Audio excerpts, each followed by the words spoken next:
அருட்பெருஞ்சோதி அருட்பெருஞ்சோதி தனிப்பெரும் கருணை அருட்பெருஞ்சோதி.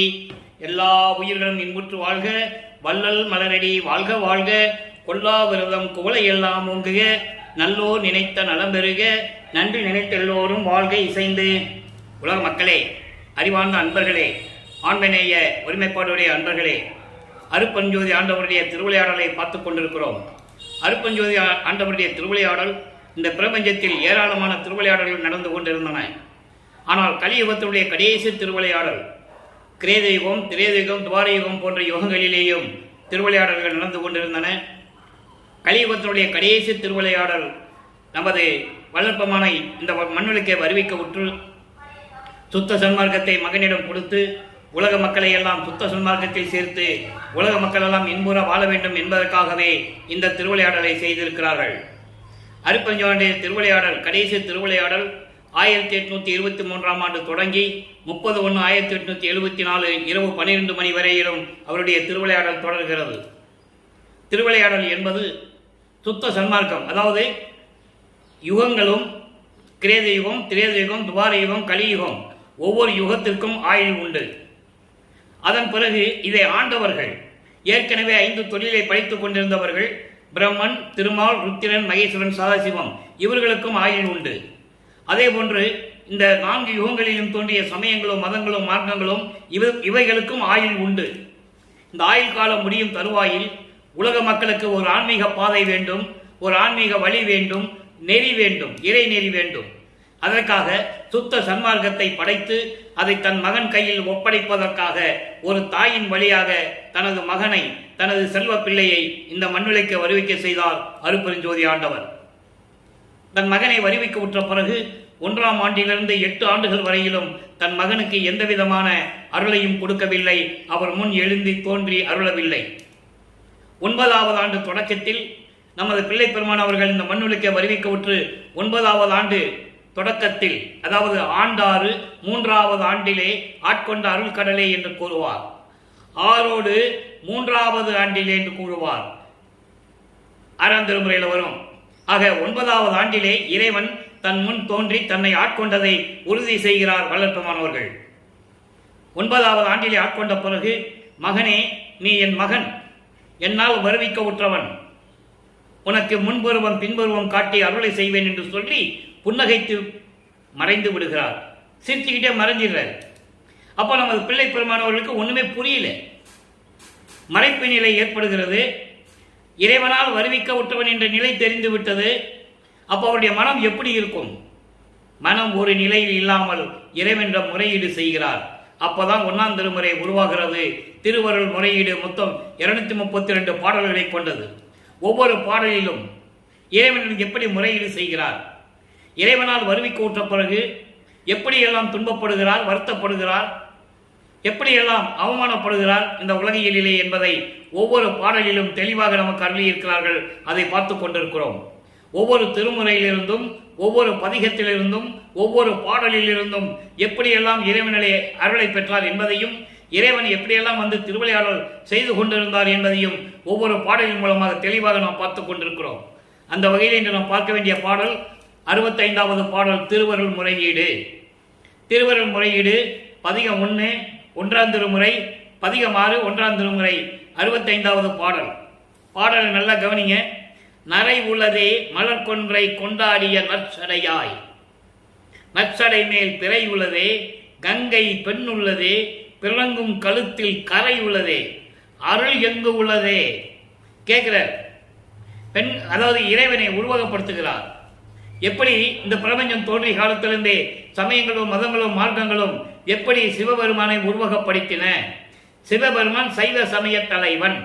அதனால் எப்படி உருவகப்படுத்தினார்கள் என்பதை இவரும் உருவகப்படுத்துகிறார். காரணம், அப்படிதான் சொல்லணும், வேற வழி இல்லை, அவருக்கு தெரியாது. அதாவது சுத்த சன்மார்க்கத்தை பெற்ற பிறகு இறைவன் யார் என்று சொல்லுவார், அருட்பெருஞ்சோதி சொல்லுவார். அந்த விளக்கத்தை நம்ம பார்க்க போறோம். இப்போ சமயங்களிலும் மதங்களிலும் மார்க்கங்களிலும் சூழ்ந்திருந்த காலகட்டங்களில் இப்படிதான் அவர் பிள்ளை பெருமானவர்கள் இறைவனை கூறிக்கொண்டிருக்கிறார்கள். நல்லா கவனிக்கணும்.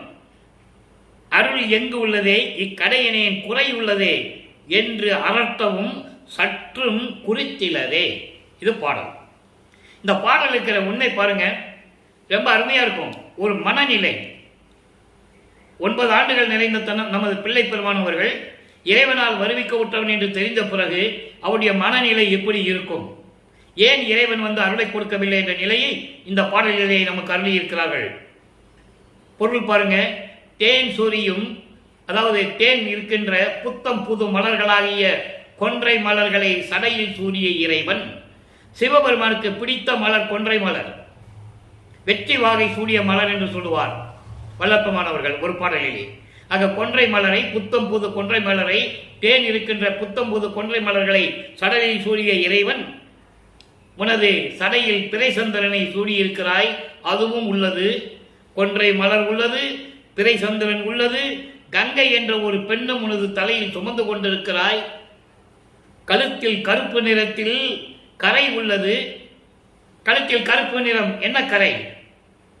பார்க்கடலை அமுதமாக கடையும் அமுதம் வேண்டும் என்பதற்காக அரக்கர்களிடமிருந்து தேவர்களை காப்பாற்றுவதற்காக பார்க்கடலை கடைகிறார்கள், அமுதம் வருகிறது. அப்ப அந்த அமுதத்திலே விஷம் கொண்ட அந்த பாம்பு அதிலே விஷத்தை கக்குகிறது. விஷத்தை கக்கன உடனே எல்லாம் முடிச்சிட்டு இருக்காங்க. இது என்ன பண்றது? இனிமே அமுதத்தை கரையவும் முடியாது. இதை எப்படி சாப்பிடுறது? சாப்பிட்டா எல்லாருமே இறந்து போவார்கள், மாண்டு போவார்கள். என்ன செய்துன்னு தெரியாத நிலையில் இருக்கும்போது சிவபெருமான் அந்த அமுதத்தை உண்டு கழுத்திலே நிறுத்திக் கொண்டவர். அதனால் அங்கு கருப்பு நிறம் இருக்கிறது என்று சொல்லுகிறார். இதெல்லாம் இருக்கிறது, உன்னுடைய அருள் எங்கே இருக்கிறது கேட்கிறார் நமது பிள்ளை பெருமான் அவர்கள். இறைவனிடம் கேட்கிறார், இதெல்லாம் இருக்கு உங்ககிட்ட, அருள் எங்கே இருக்கிறது? அருள் எங்கே இருக்கிறது? உன்னால் வருவிக்க விட்ட இந்த மகன் இழிவு நிலையில் இருந்து கொண்டிருக்கிறேன், அவமானப்பட்டு கொண்டிருக்கிறேன். இந்த நிலையில் இருக்கும்போது இப்படியெல்லாம் எனக்கு குறைகள் இருக்கிறதே, குறைகள் உள்ளதே எனக்கு. இந்த குறையை எப்படி தீர்ப்பது?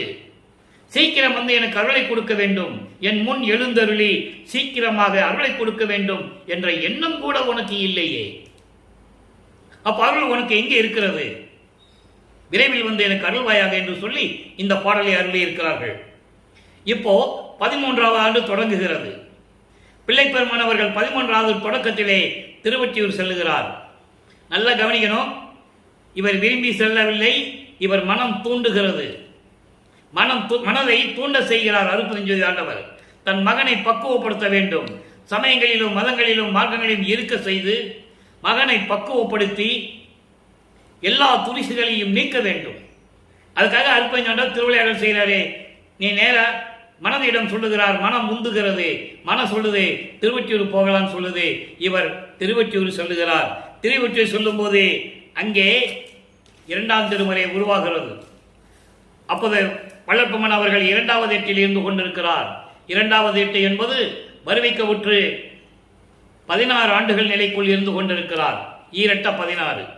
அருட்பெருஞ்சாண்டவர் தன்னுடைய 51 வருட திருவிளையாடலுடைய ஆண்டுகளை 8 புரித்து ஒவ்வொரு 8லும் தன் மகனுக்கு அருளை கொடுத்துக் கொண்டிருக்கிறார் என்பதை திருவொற்பாவில் கண்ட உண்மை.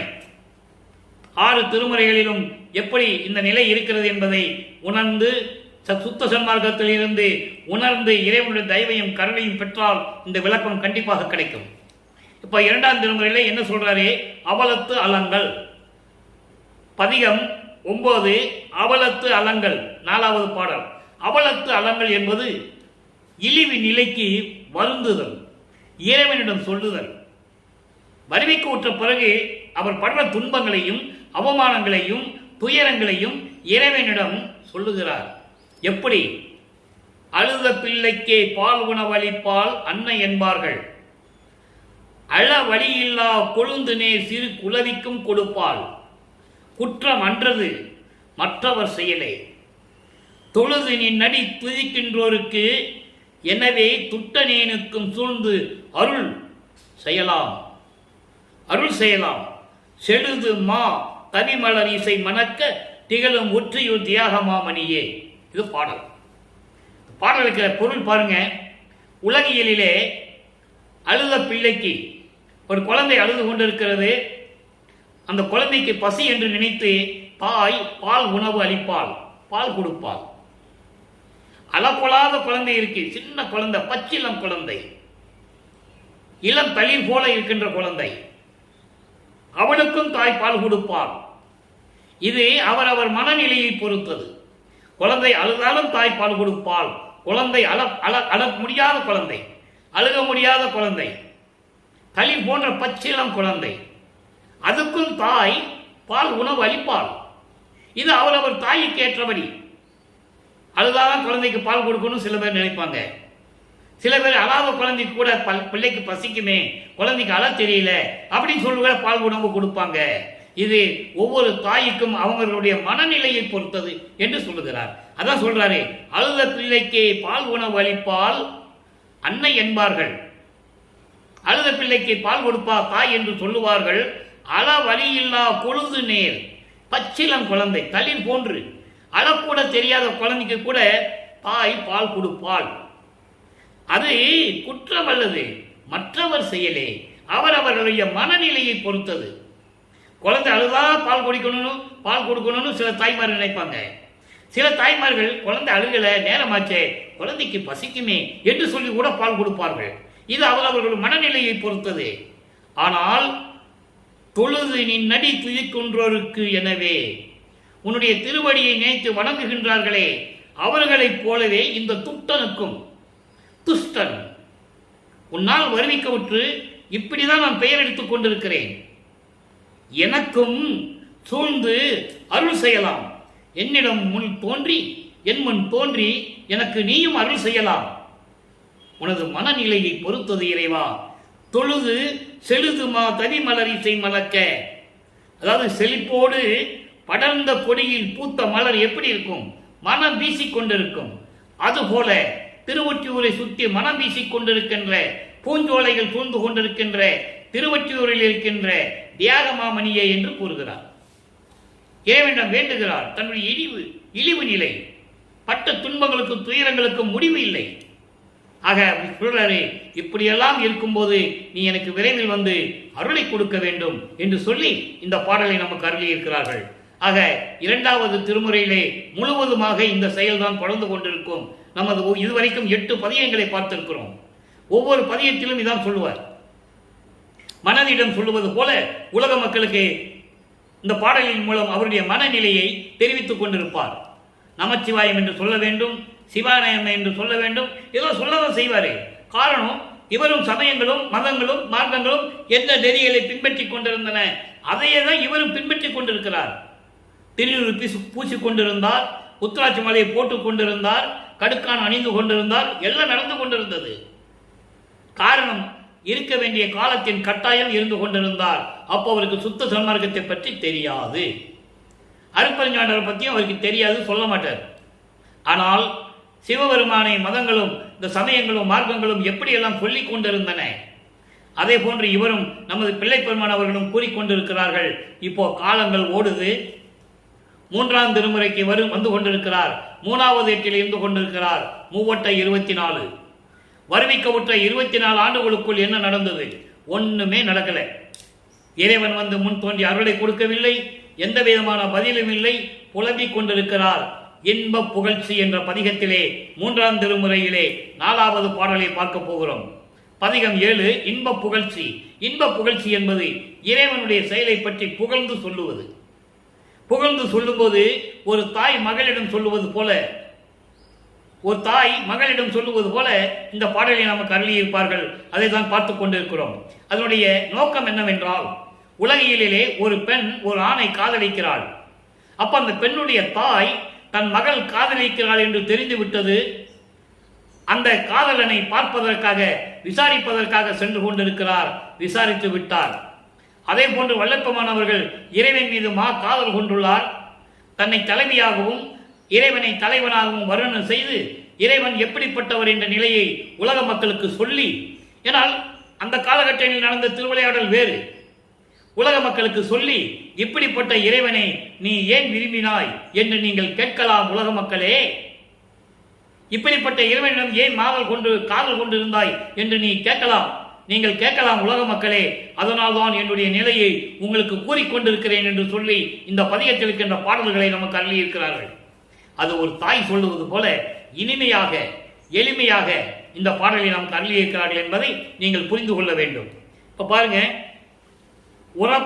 பார்மிசையில் பார்மிசை பார்மிசை என்று இந்த மண்ணுலகம் உரப்பார் திசையில் பூச்சூட ஒட்டார் சடைமேல் ஒரு பெண்ணை கலப்பார் மலர் தூவிய மதனை கண்ணால் சுட்டார் கல் எறிந்தோன் வரப்பார் மிசை கண் விழித்திருக்க வைத்தார் கண் வாழ்ந்திருக்க வைத்தார் பழிக்கு மனைதோறும் போய் இறப்பார் அன்றோ மகளே நீ ஏதுக்கு அவரை விளைந்தனையே. இப்படிப்பட்ட இறைவன், இப்படிப்பட்ட ஆளு நீ போய் காலடிக்கிறேன்னு சொல்ற, அவனை நீ கல்யாணம் பண்ணிட்டு என்ன சுகத்தை பார்க்க போற? எதுக்காக அவனை விரும்பினாய்? எதை நினைத்து விரும்பினாய் என்று சொல்லி இந்த பதியத்திலே நமக்கு பாடலை அருளியிருக்கிறார்கள். காரணம், உலக மக்கள் நினைத்துக் கொண்டிருக்கிறார்கள், அந்த காலகட்டத்தில் நமது பிள்ளை பெருமானவர்கள் வருவிக்க விட்டு 24 ஆண்டுகளுக்குள் நடந்த நிகழ்ச்சிகளை பார்த்து அங்கிருந்த கூடியிருந்த மக்களும் சரி, இவர் வருவிக்க விட்டதனால் ஏற்பட்ட உறவுகள் இருக்கிறதே, அந்த உறவுகளும் சரி, கூடியிருந்த நண்பர்களும் சரி, யார் இருந்தாலும் சரி, அவரை பார்த்து அப்படிதான் கிண்டல் செய்தார்கள், கேலி செய்தார்கள், ஏளனம் செய்தார்கள். நீ என்னத்தை நீ சாதிக்க போற? எப்ப பார்த்தாலும் திருவெட்டூருக்கு போயிட்டு ரோட்ல நின்றுட்டு இருக்க, தெருவில் நின்றுட்டு இருக்க அப்படின்னு சொல்லுகிறார்கள். அது ஒரு மனம் வேதனைப்படுகிறது. இறைவனால் வருவிக்க விட்டோன் என்று நிலை தெரிந்து விட்டது, தெரிஞ்சு போச்சு, இறைவனுடைய பிள்ளைன்னு தெரிஞ்சு போச்சு, ஆனா ஒரு செயலும் நடக்கல. அப்ப மனசு எப்படி இருக்கும் யோசிச்சு பாருங்களேன். ஆனால் அவர் தியாகராஜ பெருமான் இவர் தெருவில் நிற்கும் போது தியாகராஜ பெருமான் தெருவழியாக இவரை திரும்பி பார்ப்பார்கள், ஓடுவதையெல்லாம் கூறுகிறார். அதை யாரும் உலக மக்கள் சொல்லல, தெரியாது அவங்களுக்கு. மனித நிலையில் இறைவனுடைய செயல் தெரியாது, இவருக்கு தான் தெரியும். அங்க கருவறையிலிருந்து தியாகராஜ பெருமான் என்ன பண்றாரு, இவரை பார்த்துக்கிறாரு. நம்ம பிள்ளை பெருமான் தெருவில் நிற்கிறாரு, கோயிலுக்கு எதுக்க தெருவில் நிற்கிறாரு. இன்னைக்கு இவனை எப்படி பார்த்துருன்னு சொல்லி நிற்கிறாரு. இது தியாகராஜ பெருமானுக்கு தெரிஞ்சு போச்சு, இனி இவன் விடமாட்டான் தெரிஞ்சு கருவறையிலிருந்து எழுந்து வந்து இவர் பார்க்கிறாரு. பார்த்துட்டு இவரை திரும்பி பார்க்காம ஓடுறாரு தெருவழியா. பாடல் இருக்குது, அந்த பாடலாம் நம்ம பின்னால பார்க்க போறோம். அப்ப இந்த நிலையில் இருக்கும்போது அவரை ஏளனம் செய்கிறார்கள். அதை நினைத்து மனம் விரும்பி இறைவனிடம் கேட்கிறார். அப்போ ஒரு தாய் மகளிடம் சொல்வது போல இந்த பாடலை நமக்கு அருளி இருக்கிறார்கள் என்பதை நீங்கள் புரிந்து கொள்ள வேண்டும். அதாவது உரப்பார் திசை, இதனுடைய விளக்கம் பாருங்க. எல்லா வளமும் உடைய வளமும் நிறைந்த இந்த மண்ணுலையில் சடையில் பூச்சூட பிரியப்பட மாட்டார், ஒட்டார்னு சொல்ற. ஏன் அப்படின்னா எல்லாமே மறைப்பு நிலையில் வச்சிட்டு இருக்காங்க இவரை. அங்க அருப்பஞ்சாண்டியுடைய கட்டளை அது, எதுவுமே அவனுக்கு கண்ணில் காட்டக்கூடாது. நான் வந்து ஆட்கொள்ற வரைக்கும் அவன் அப்படிதான் இருக்கணும். இப்படி ஒரு சட்டம் போட்டதுனால, கட்டளை இட்டதனால் இவருக்கு எல்லாமே மறைப்பு நிலையில் இருக்கிறது. அப்புறம் ஒரு பெண்ணை சடையில் வைத்து மறைத்துக் கொண்டார் கங்கையை. அதே போல எனக்கு எதையும் தராமல் மறைத்துக் கொண்டிருக்கிறார் என்பதை சுட்டி காட்டுகிறார். அதை நீங்க புரிஞ்சுக்கணும். சுட்டி காட்டுகிறார், கங்கையை தரையில் மறைத்துக் கொண்டார். அது மட்டுமல்ல, காமத்தினால் மலர்கனையை ஏவிய மதனை கண்ணால் எரித்தவர். அப்படிப்பட்ட அருளுடையவர் எனக்கு முன்னால் வந்து தோன்றவில்லை, மறைத்துக் கொண்டிருக்கிறார்கள். அதோடு மட்டுமல்ல, கல்லால் எரிந்து வழிபட்ட சாக்கிய நாயனாருக்கு, நல்லா கவனிக்கணும், இங்கே இறைவனுடைய திருவிளையாடல் சொல்றாரு. கல்லால் எரிந்த சாக்கிய நாயனாருக்கு காட்சி கொடுத்து அருளை கொடுத்தார். இந்த உலகிலே நீடூழி வாழ்வாயாக என்று சொல்லி அருளை கொடுத்து மறைந்து விட்டவர்.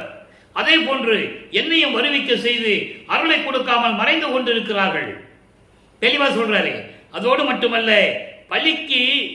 பள்ளிக்கினால் பிச்சை எடுக்கிறது, சோறு பிச்சை எடுக்கிறதுக்காக வீடுதோறும் திருவோட்டை ஏந்தி பிச்சை எடுத்தவர். இப்படிப்பட்டவரை, மகளே நீ ஏதுக்கு அவரை விளைந்தனையே, நீ எதுக்கு அவனை போய் காதலிச்ச? அவனால் என்ன பண்ண முடியும்? சோத்துக்கு இல்லாம பிச்சை எடுத்துக்கிட்டு இருக்கான் அப்படின்னு தாய் மகளிடம் சொல்லுவது போல, உள்ளம் தன்னிடம் சொல்லுவது போல, உலக மக்களே இப்படியெல்லாம் என் உள்ளம், எனது மனம் தவித்துக் கொண்டிருக்கிறது, இப்படியெல்லாம் உள்ளம் என்னை கேட்கிறது என்று சொல்லுவது போல உலக மக்கள் ஏளனம் செய்வது எப்படி என்பதை இந்த பாடலிலே நமக்கு அருளியிருக்கிறார்கள். தெருதோறும் பிச்சை எடுத்தது எப்படி? சுந்தரனுக்கு இன்தொண்டர் பசியர கச்சூரின் மனைதோறும் இறக்க நடை கொள்ளும் பதம் திருவடி புகழ்ச்சியில 1ஆம் திருமுறையில் இருக்கு. இப்படி இந்நிலையில் இருந்த இறைவன் இப்படி இருந்து கொண்டிருக்கிறான், எனக்கு இன்னும் இறங்கி அருளை கொடுக்கவில்லை என்று சொல்லி என் உள்ளம் என்னை கேட்கிறது. உலக மக்களே, எதுக்காக இவனை போய் விரும்பிக்கிட்டு இருக்க அப்படின்னு சொல்லி கேட்குது என்று சொல்லுகிறார். அதற்கு பதில் அடுத்த பாடலிலே உண்டு. நல்லா கவனிக்கணும். அதுக்கு பதில் பாருங்க, அடுத்த பாடலிலே உண்டு. அன்பு மாலையிலே 4ஆம் திருமுறை அன்பு மாலை. இப்போ 3 திருமுறையும் முடிஞ்சு போச்சு. திருமுறை முடிஞ்சு போச்சுன்னா என்ன அர்த்தம்னா, வல்லப்பெருமான் அவர்கள் வரிமிக்க விட்டு 24 ஆண்டுகள் கடந்து விட்டது. இறைவன் அவன் முன் தோன்றி எந்த அருளையும் கொடுக்கவில்லை, எந்த பதிலும் இல்லை. இது 3 திருமுறை வரைக்கும் நடந்துகிட்டு இருக்கும். அதனால்தான் ஒவ்வொரு பாடலிலிருந்தும் ஒவ்வொரு திருமுறையிலிருந்தும் பாடலை சொல்லி விளக்கம் சொல்லி உங்களுக்கு விளக்கி கொண்டிருக்கிறேன். நீங்க புரிஞ்சுக்கணும். ஏன்னா வல்லப்பெருமானவர்கள் வரிமிக்க விட்டு 202 ஆண்டுகள் வரையிலும் திருவெண்பாவை மக்களிடம் யாரும் கொண்டு போய் சேர்க்கவில்லை என்பது உண்மை. பொதுப்படையாக பேசினார்கள். மருதூரில் பிறந்தாரு, வந்தாரு, சென்னைக்கு போனார், அப்படி வந்தாரு, போனார், ரூம் போட்டாரு, மறைஞ்சிட்டாரு, இப்படியே சொன்னதெல்லாம் உண்மைதான். ஆனால் அதை மக்களிடம் விலக்கி சொல்லவில்லை. அவர் ஏன் மறைய வேண்டும்? அவர் இறைவனாகவே வருவிக்க விட்டவர். இறைவனாகவே இருந்தால் அவர் ஏன் ரூம் பூட்டிட்டு மறையணும்? அப்ப மக்களுக்கு விலக்கி சொல்லணும். அப்பதான் மக்களுக்கு இறைவனுடைய திருவிளையாடல் தெரியும், வல்லப்பெருமானுடைய கடவுள் நிலை தெரியும். இப்போ 3 திருமுறை முடிஞ்சு போச்சு. 4ஆம் திருமுறை உருவாகிறது. 4ஆம் திருமுறை உருவாகும் போது வல்லப்பெருமான் அவர்கள் இந்த மண்ணுலைக்கு வருவிக்க விட்டு 32 ஆண்டுகள் கடந்து விட்டது. அதாவது 25வது ஆண்டிலிருந்து 32 ஆண்டுகளுக்குள் அந்த இடப்பட்ட 8 ஆண்டுகளில் இறைவனுடைய திருவிளையாடல் எப்படி நடந்தது ஒவ்வொரு பாடலிலும் கூறுகிறார். அதை நாம் பார்த்துக் கொண்டிருக்கிறோம். தினமும் நீங்கள் இந்த பதிவை பார்க்க வேண்டும். கட்டாயம் இல்லை, ஆனா பார்க்கணும், தெரிஞ்சுக்கணும்ல. ஒரு ஆளாவது உண்மையை புரிஞ்சுக்கணும்ல. இறைவன் கொடுத்த பணியை இந்த வள்ளலார் ஊழியன் சரியாக செய்ய வேண்டும். அதனால்தான் தினமும் பதிவு செய்து கொண்டிருக்கிறேன். ஆக இப்ப பாருங்க, 25வது ஆண்டிலிருந்து 32 ஆண்டுகளுக்குள் 8 ஆண்டுகளுக்குள் என்ன நடந்ததுன்னா, 27வது ஆண்டில் தனக்கோடி அம்மையாருக்கு தாலி கட்டி அந்த அம்மையாருக்கு மோட்ச வீட்டை காட்டி விமோசனத்தை காட்டியது. அதன் பிறகு அன்பு மாலை உருவாகிறது. இந்த அன்பு மாலையிலே எப்படி இறைவன் ஆட்கொண்டார். இப்ப நல்லா கவனிங்க. 3ஆம் திருமுறை முடிகிற வரைக்கும் வல்லப்பெருமான் அவர் சுத்த சன்மார்க்கத்தை பற்றி சொல்ல மாட்டார். அருப்பஞ்சோதி ஆண்டவன் என்ற ஒரு பெயரே அங்க வராது. இறைவனுடைய பெயரே வராது. ஏன்னா சமயங்களும் மதங்களும் மார்க்கங்களும் இருந்த காலகட்டங்களில் அவர் இருந்து கொண்டிருந்ததனால் அந்த நிலை மட்டும்தான் அவர் சொல்லுவார். இப்ப 4ஆம் திருமுறையில் என்ன சொல்றாரு, நல்லா கவனிக்கணும். சுத்த சன்மார்க்கம் தெரிஞ்சு போச்சு, ஆனா சுத்த சன்மார்க்கத்தை இன்னும் வாங்கல. அவங்க அப்பா அருப்பஞ்சோதி ஆண்டவர்கிட்ட இருந்து இன்னும் சுத்த சன்மார்க்கத்தை வாங்கல.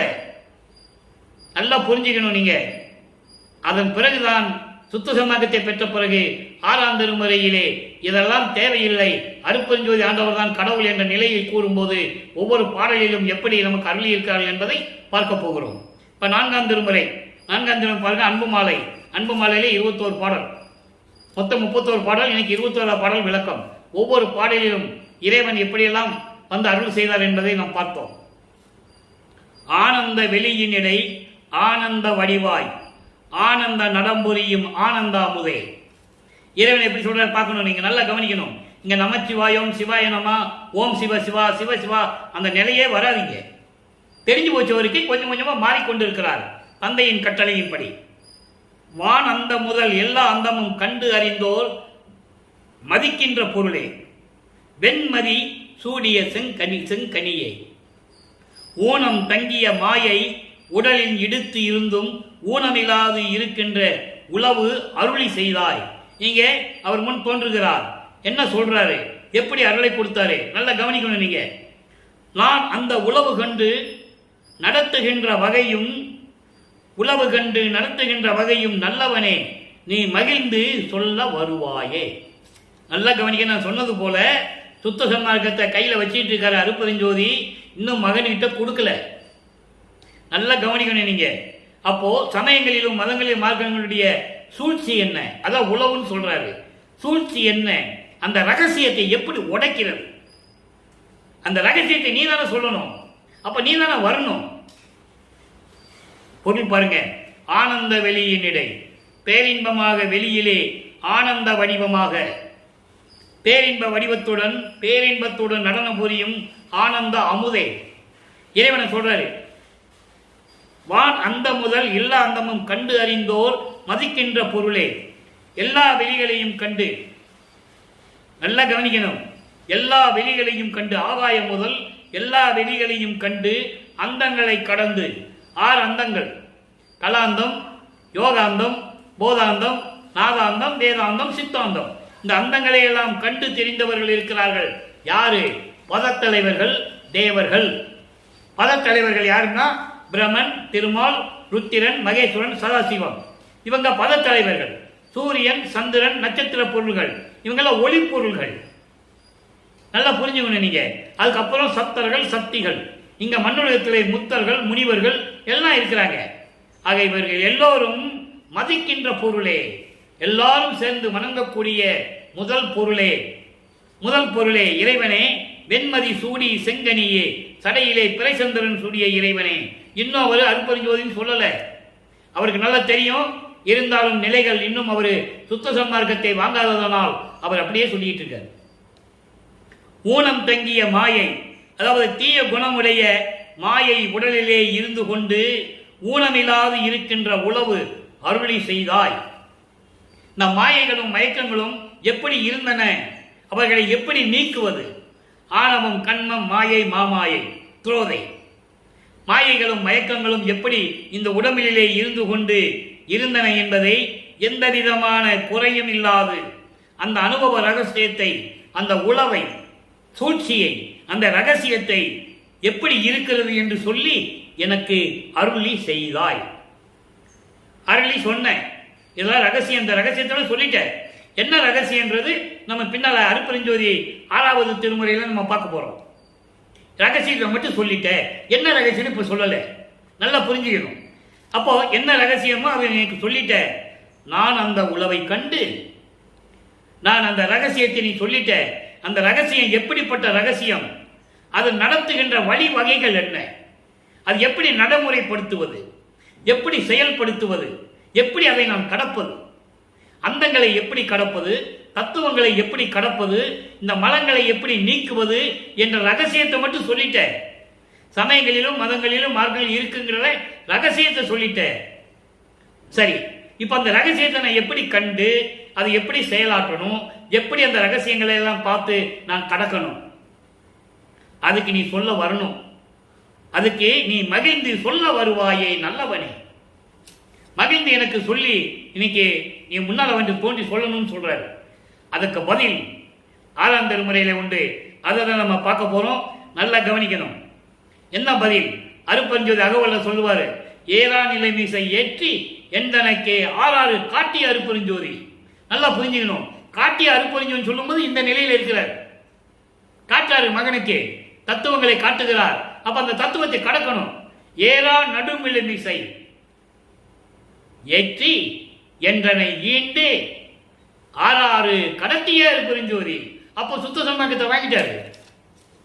இவ்வளவு விளக்கங்கள் இருக்கிற நண்பர்களை திருவற்பாவிலே மக்களிடம் சொல்லி புரிய வைக்க வேண்டும். அப்போ 6 காட்டிய அருட்பெருஞ்சோதின்னு சொல்லுவாரு. அப்போ இந்த நிலையில் இருந்து கொண்டிருக்கிறார். அதைத்தான் சொல்றாரு, உளவு கண்டு எனக்கு அறிய செய்தாய். என்கிட்ட சொல்லிட்டேன், இவ்வளவு விஷயங்களுக்குன்னு சொல்லிட்டேன். அதை விளக்குகிறதுக்கு நான் எப்ப நடக்கணும், எப்படி நடக்கணும் என்று சொல்றதுக்கு நீ எழுந்து அருள் வர வேண்டும். எழுந்தருளி என் முன்னால் எழுந்தருளி வருவாயாக நல்லவனே என்று சொல்லி இந்த பாடலை நாம் கருதி இருக்கிறார்கள். சரி, இப்போ நிலைகள் மாறுகிறது. 5வது எட்டுக்குள்ள வந்துட்டார். ஐயட்ட 40 33வது ஆண்டிலிருந்து 40 ஆண்டுகளுக்குள் என்ன நடந்தது உலக மக்களுக்கு சொல்லணும்.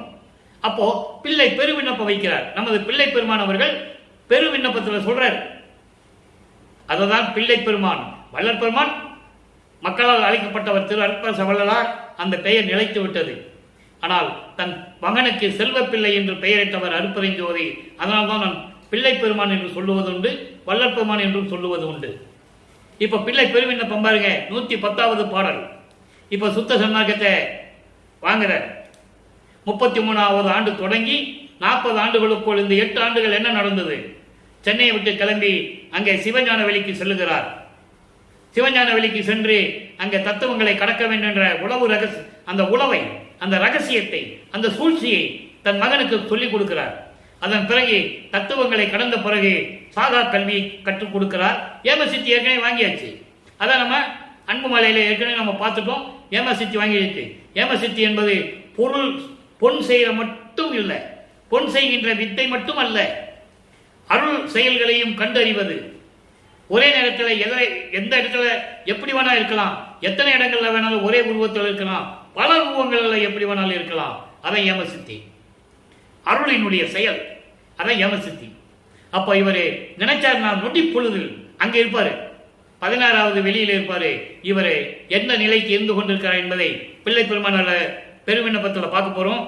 இகத்திலே என்னை வந்து ஆண்ட மெய்ப்பொருளே. அற்புதமான வரி. இகத்திலே என்னை வந்து ஆண்ட மெய்ப்பொருளே. இந்த மண்ணுலகில், அப்போ விண்ணுலகத்தில் எப்படி இருந்தாரு? விண்ணுலகத்தில் எப்படி இருந்தாரு? அம்மையில் நான் நின் அடியேன் என அறிந்தேன், இதயம் மறந்தேன் என்று சொல்லுவார். ஏனாதான் எனினும் யான் அம்மையின் நின் அடியேன் என அறிந்தேன், இதயம் மலர்ந்தேன் என்று சொல்லுவார். இப்ப மண்ணுலகத்தில் வந்து என்னை ஆட்கொண்டாய் மெய்ப்பொருளே, உண்மையான அருப்பெருஞ்சோதி ஆண்டவரே. அதான் மெய்ப்பொருள். அருப்பஞ்சாண்டவர் தான் மெய்ப்பொருள். இயற்கை உண்மையின் விளக்க கடவுள், பிரபஞ்சத்தின் ஒரே கடவுள். பிரபஞ்சம் தோன்றிய காலத்திலிருந்தே ஆதியம் அந்தமில்லா தோன்றிய இறைவன் அருப்பெருஞ்சோதி. சொல்ல மறந்துட்டாங்க, மறைச்சிட்டாங்க. வேதங்களும் ஆகமங்களும் சமயங்களும் மதங்களும் மார்க்கங்களும் அருப்பெருஞ்சோதியை மறைத்து மறைத்து தான் சொன்னார்கள். மக்களிடம் யாரும் விலக்கி சொல்லவில்லை. சைவ சமயத்தை சேர்ந்த சிவபெருமானை சொன்னார்கள், நடராஜனை சொன்னார்கள், சொக்கநாதனை சொன்னார்கள், எல்லாம் சொன்னாங்க. அதெல்லாம் திருவிளையாடலுடைய ரூபங்கள், உருவங்கள். ஆனால் உண்மையான ஆதியம் அந்தமில்லா இறைவன் அருப்பெருஞ்சோதி என்பதை வல்லப்பமான் ஒருவர் தான் இந்த பிரபஞ்சத்திலே கூறியிருக்கிறது என்பதை இங்கே நான் பதிவு செய்ய கடமைப்பட்டிருக்கிறேன். ஆக இகத்திலே என்னை வந்து ஆண்ட மெய்ப்பொருளே, இந்த மண்ணுலையிலே என்னை வந்து ஆட்கொண்ட அருப்பெருஞ்சோதியே, என் உயிர் தந்தையே. அண்டர்லைன், என் உயிர் தந்தையே. சகத்திலே மக்கள் தந்தையரிடத்தே தாழ்ந்தவராய் புறங்காட்டி அகத்திலே வஞ்சம் வைத்திருக்கின்றார்கள். எவ்வளவு அருமையா சொல்றார் பாருங்க. அதாவது இந்த உலகில பிள்ளைகள் இருக்காங்களே, பெற்ற பிள்ளைகள், இந்த பெற்ற பிள்ளைகள் எல்லாம் அதாவது தங்களுடைய அப்பாக்களிடம் பணிவாக இருக்கிறது போல காட்டி, தந்தைக்கு பணிவானவன் என்ற நிலையை காட்டிவிட்டு உள்ளத்திலே வஞ்சம் வைத்துக் கொண்டிருக்கிறார்கள்.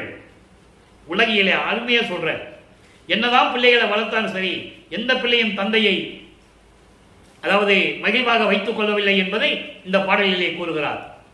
அப்படிப்பட்ட பிள்ளைகள் இருந்து கொண்டிருக்கிறார்கள் இந்த உலகிலே. ஆனால் நான் அப்படியா? ஐயவோ, வஞ்சம் நின் அளவில் முகத்திலே என்ற நகத்திலே உண்டோ? நான் உன் மீது அப்படியெல்லாம் நான் இருந்திருக்கிறேனா? உன்னை நான் வஞ்சகமாக பேசியிருக்கிறேனா? திட்டிருக்கிறேனா?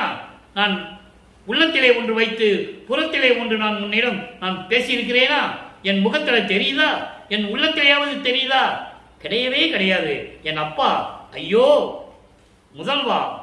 என்ன அருமையா சொல்றார் பாருங்க. முதல்வா, முதல்வா என்றால் முதல் கடவுள், பிரபஞ்சத்தின் முதல் கடவுள், எல்லாருக்கும் முதல் கடவுள்,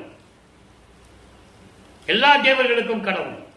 ஆக அப்படிப்பட்ட இறைவனே, உன் மீது சத்தியம், உன் மீது சத்தியம். நான் அறியேன். இதெல்லாம் நான் எதுக்காக சொல்றேன்னா, நான் விண்ணப்பம் வைக்கிறேன். இதெல்லாம் என்னிடத்தில் இருந்ததா? உன்னை நான் வஞ்சித்தேனா? புறங்காட்டி பேசினேனா? ஆனா உலகத்தில் எல்லாம் மக்கள் எப்படி, பிள்ளைகள்லாம் எப்படி இருக்கிறாங்க? நான் உன் பிள்ளை அல்லவா? நீ எனக்கு தந்தை அல்லவா? நீ விரைவில் வந்து எனக்கு அருள வேண்டாமா? நான் எப்படி ஏங்கிக் கொண்டிருக்கிறேன் என்று சொல்லி இந்த விண்ணப்பத்தை நமக்கு அருளி இருக்கிறார்கள், உலக மக்களுக்கு அறிய வேண்டும் என்பதற்காக. அன்பர்களே, திருவருட்பா நம்ம எப்படி இருக்கணும், நம்ம எப்படி இறைவனை வேண்டணும், இந்த முறையை, இந்த அனுபவத்தை கொடுக்கக்கூடியதுதான் திருவருட்பா. பிரபஞ்சத்தின் உண்மைகளை, பிரபஞ்சத்தில் ஏற்பட்ட திருவிளையாடல்களை, இறைவனுடைய செயல்களை, இதெல்லாம் சொல்றதுக்காக இவர் வருவிக்க விட்டார். அதை நீங்க முதல்ல புரிஞ்சுக்கணும். அப்போ பிள்ளை விருப்பம் முடிஞ்சது.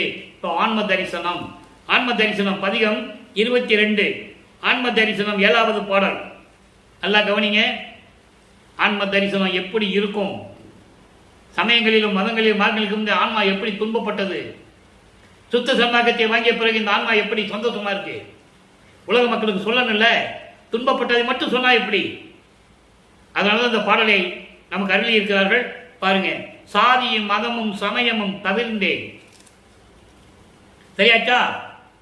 சாதியும் மதமும் சமயமும் இருக்கும்போதுதான் நான் அந்த நிலையில் இருந்து கொண்டிருந்தேன். என் தந்தை விட சொன்னார், விட்டு விட்டேன், தவிர்ந்தேன். சாத்திர குப்பையும் தனந்தேன், சாத்திர குப்பைகளும் விலக்கி விட்டேன். எனக்கு எதுவுமே தேவையில்லை. குப்பைன்னு சொல்றாரு சாஸ்திரங்களை. நல்லா புரிஞ்சுக்கணும். ஏன் இதை சொல்றாரு நீங்க புரிஞ்சுக்கணும். ஏன் இவ்வளவு உறுதியா கடுமையா சொல்றாரு?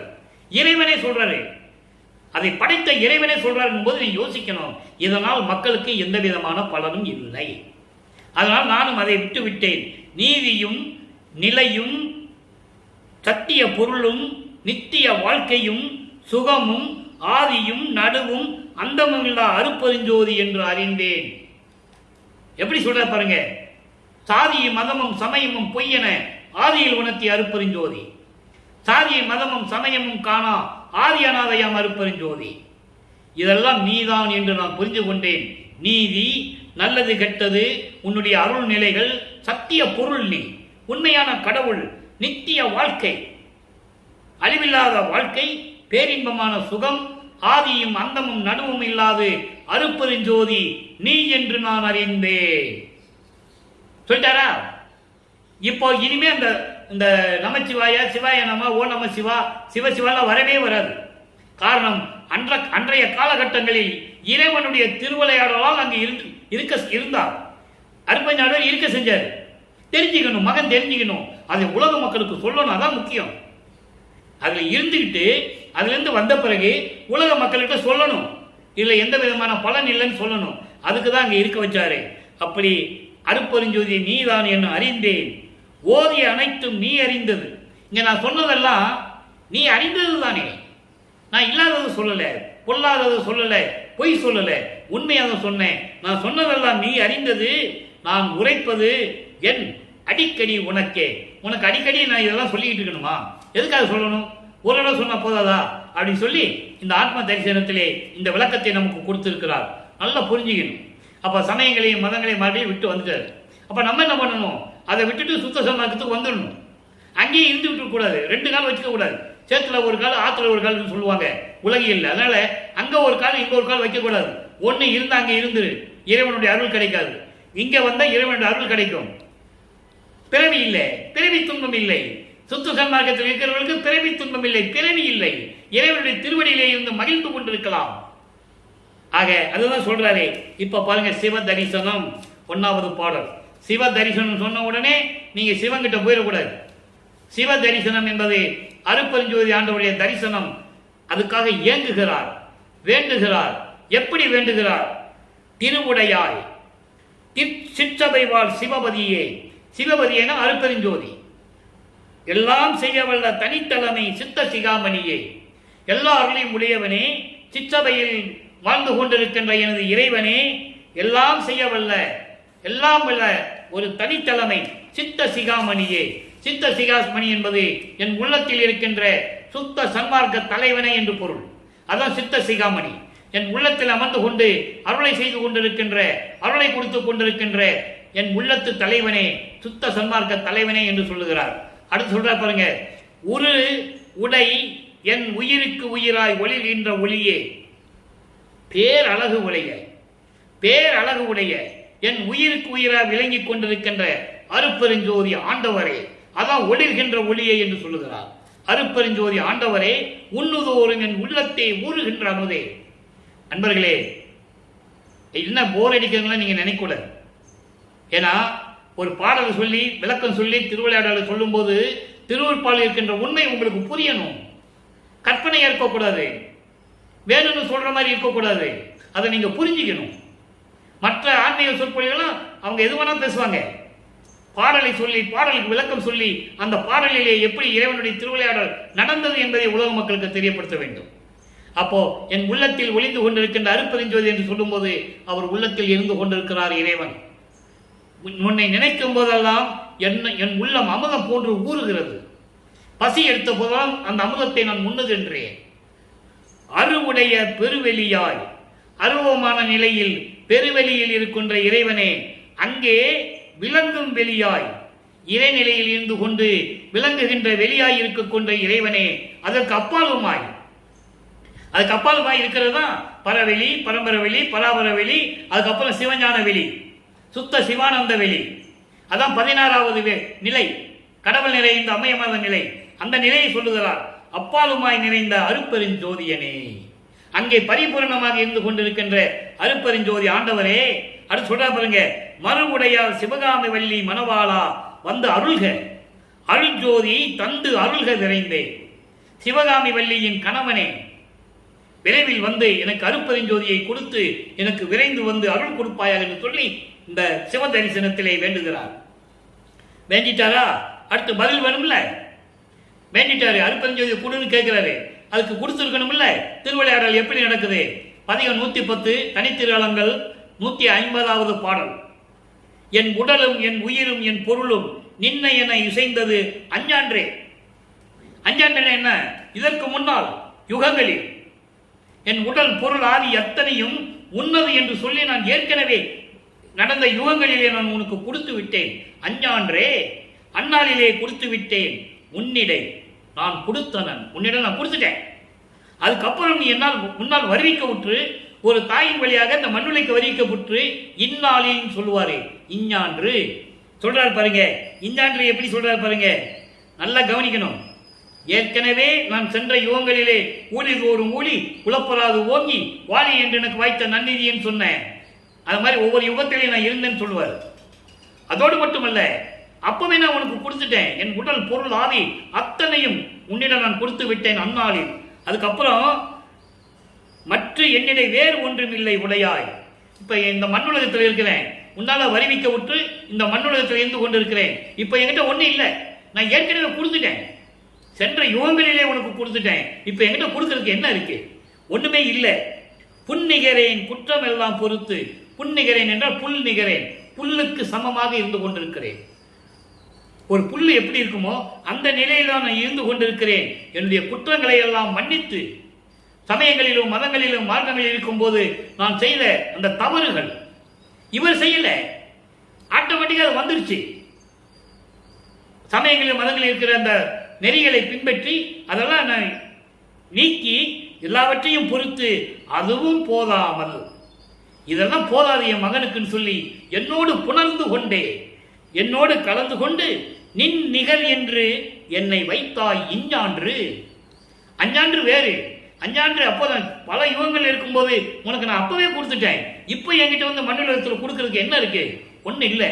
ஆனால் நீ என்னை ஆட்கொண்டு சமயங்களிலும் மதங்களிலும் மார்க்கங்களிலிருந்து நீக்கி சுத்த சன்மார்க்கத்தை கொடுத்து என்னை ஆட்கொண்டது மட்டுமல்லாமல் என்னோடு கலந்து கொண்டு. இறைவனுடைய திருவிளையாடலை புரிஞ்சுக்கணும்.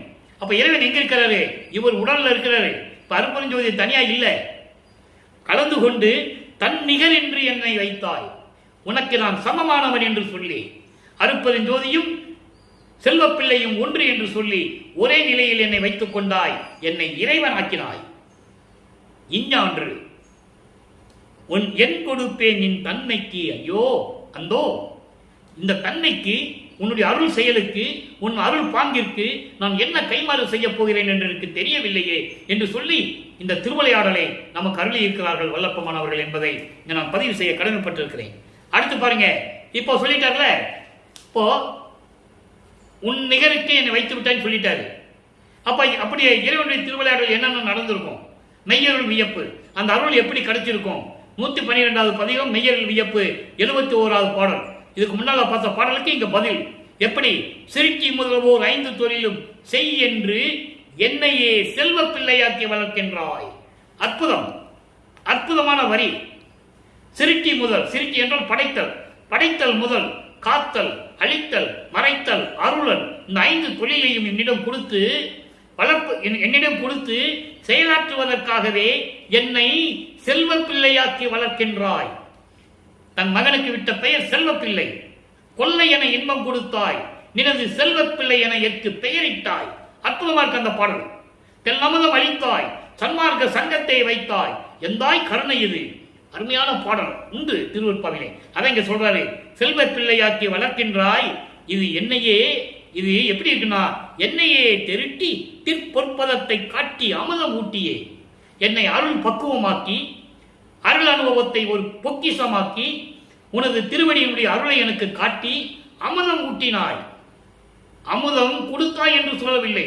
நல்லா கவனிக்கணும். ஒவ்வொரு வரியும் அங்கே பிரபஞ்சத்தின் உண்மை மறைந்திருக்கிறது. ஊட்டியே, அமுதம் ஊட்டுகிறார் தன் மகனுக்கு. அமுதம் ஊட்டியே திகழ வைத்தாய், சன்மார்க்க சங்கம் காட்டியே. சொல்றாரா? சுத்த சன்மார்க்கத்தை கொடுத்து, அமுதத்தை கொடுத்து, என்னோடு கலந்து கொண்டு 5 தொழில்களையும் கொடுத்து என்னை சந்தோஷமாக வைத்துக் கொண்டிருக்கிறாய். செல்வப்பிள்ளை, உனது செல்வப்பிள்ளையை அப்படி வளர்த்துக் கொண்டிருக்கிறாய் என்று கூறுகிறார். இப்போ கடைசி ஒரே ஒரு விளக்கம் நண்பர்களே. பதிகம் 115 அம்பலவாணர் ஆட வருகை 11வது பாடல். ஆட வருகை என்பது தன்னோடு இருக்க வேண்டும், தன்னோடு இருந்து கொண்டு இந்த பிரபஞ்சத்தை இயக்க வேண்டும். ஒரு பாட்டில் சொல்லுவாரு, அந்த பாட்டுடைய விளக்கம் நான் கொடுத்துருக்கேன். நீயும் நானும் ஒன்னா இருந்துகிட்டு இந்த உலக மக்களை சந்தோஷப்படுத்தணும், இந்த உலக மக்கள் எல்லாம் சன்மார்க்கத்தில் சேர்க்கணும், அவங்களுக்கு மரணமில்லா பெருவாழ்வையும் கொடுக்கணும், நம்ம திருவடியினுடைய அருளை அவங்களுக்கு கொடுக்கணும்.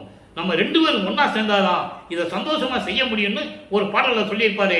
அந்த பாடல் விளக்கத்தை நான் ஏற்கனவே கொடுத்து விட்டேன். அதுக்குதான் இங்க ஆடவாரியன் என்று சொல்லுகிறார். என் கூடயே இருக்கணும்னு சொல்றாரு. எப்படி? என் உயிருக்கு உயிரானேன், என் அறிவுக்கு அறிவானேன். நல்லா கவனிக்கணும். அறிவு என்பது மெய்யறிவு, மெஞ்ஞான அறிவு. அறிவு என்பது வேறு, மெய்யறிவு வேறு. ஞானம் என்பது வேறு, மெஞ்ஞானம் என்பது வேறு.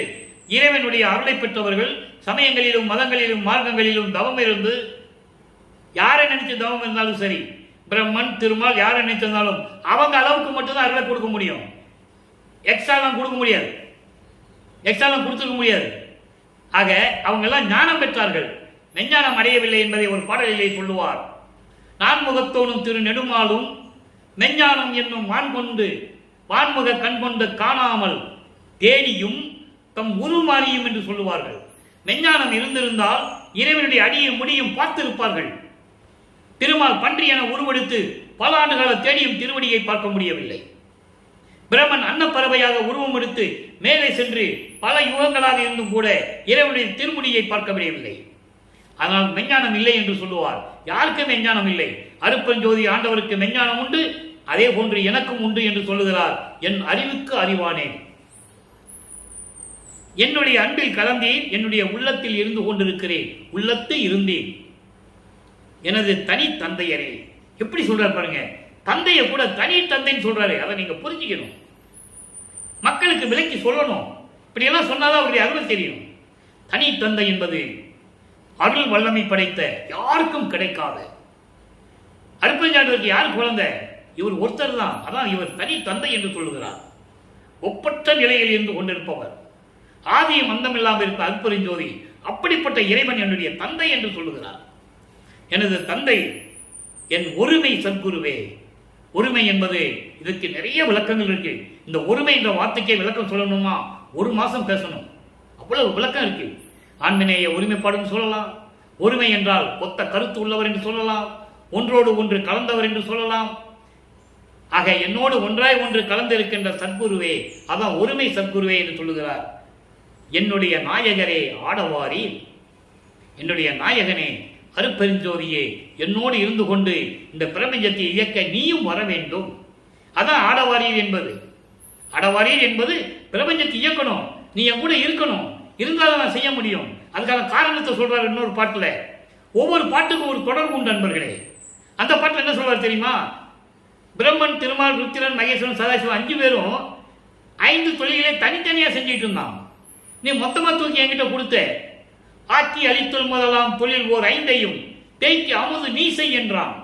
தூக்கி எடுத்தான், அணைத்தான், இரவாவது தேகம் கொடுத்தான். சிற்றம்பலத்து என்கொன் சொல்லுவார். சிற்றம்பலத்தில் இருக்கின்ற அரசன் கொடுத்தான்னு சொல்லுவார். இது ஏன் சொல்றேன்னா, இந்த 5 தொழிலை நான் செய்யணும்னா நீ என் கூட இருக்கணும். அதை ஒரு பாட்டிலே சொல்லுவார்.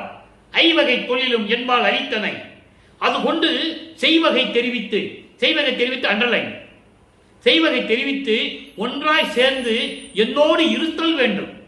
அப்படி இருந்தால் தான் நான் அந்த பிரபஞ்சத்தை இயக்குவேன், இல்லைன்னா முடியாதுன்னு சொல்லிடுவேன். அருப்பஞ்சோதிக்கு வழியே கிடையாது.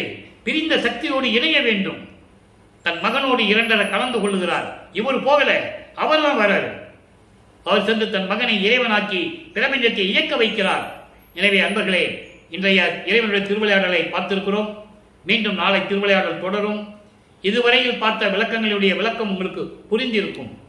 பழக்கமானவர்கள் வறுமைக்கு ஊற்றதிலிருந்து எப்படியெல்லாம் துன்பப்பட்டு 32 ஆண்டுகள் வரைக்கும் எப்படியெல்லாம் இருந்தால் 33வது ஆண்டில் சுத்த சன்மார்க்கத்தை பெற்றுக்கொண்டு சிவஞான வெளிக்கு சென்று எப்படி சாதா கல்வியை கற்றார், எப்படி தத்துவங்களை கடந்து சென்றார், அந்தங்களை எப்படி கடந்து சென்றார், சரிய கிரிய யோகம் என்ற 12 நிலைகளையும் கடந்து 13வது நிலையான ஞான சரியை இருந்து எப்படி போய் இறைவனுடன் சேர்ந்து கடவுள் நிலை அறிந்து அமையமானார் என்பதையெல்லாம் ஒவ்வொரு பாடலின் மூலமாக திருவுட்பாவில் இருந்து நாம் பார்த்து கொண்டிருக்கிறோம். எனவே அன்பர்களே, நீங்களும் அப்படிப்பட்ட ஒரு தனி மார்க்கம், இறைவனால் ஏற்பட்ட மார்க்கம், சுத்த சன்மார்க்கம், எதையும் சாராத மார்க்கம், சமயங்களும் மதங்களும் மார்க்கங்களும் இல்லாத மார்க்கம், சங்கற்ப விகற்பங்கள் இல்லாத மார்க்கம், புலையும் கொலையும் தவிர்த்த மார்க்கம், உயிரினங்களுக்கு அன்பு காட்டக்கூடிய மார்க்கம், ஜீவகானிய ஒழுக்கத்தை தரக்கூடிய மார்க்கம். இந்த மார்க்கத்திலே இருந்து மண் அகல் விளக்கிலே தீபமேற்றி அருப்பெருஞ்சோதி அருப்பெருஞ்சோதி தனிப்பெருங்கண்ணை அருப்பெருஞ்சோதி என்ற மகாமந்திரத்தை சொல்லி இறைவனுடைய அருளையும் செல்வங்களை எல்லாம் பெற்றுக்கொண்டு இந்த வையகத்திலே நீங்கள் வாழ்வாங்க வாழ வேண்டும் என்று இறைவனுடைய தயவாலையும் கருணையாலையும் வாழ்த்தி இந்த வள்ளலார் ஊழியன் விடைபெறுகிறேன். மீண்டும் நாளை சந்திப்போம். நன்றி, வணக்கம். அருப்பெருஞ்சோதி அருப்பெருஞ்சோதி தனிப்பெருங்கருணை அருப்பெருஞ்சோதி. அருப்பெருஞ்சோதியுடைய திருவிளையாடல் நாளை தொடரும்.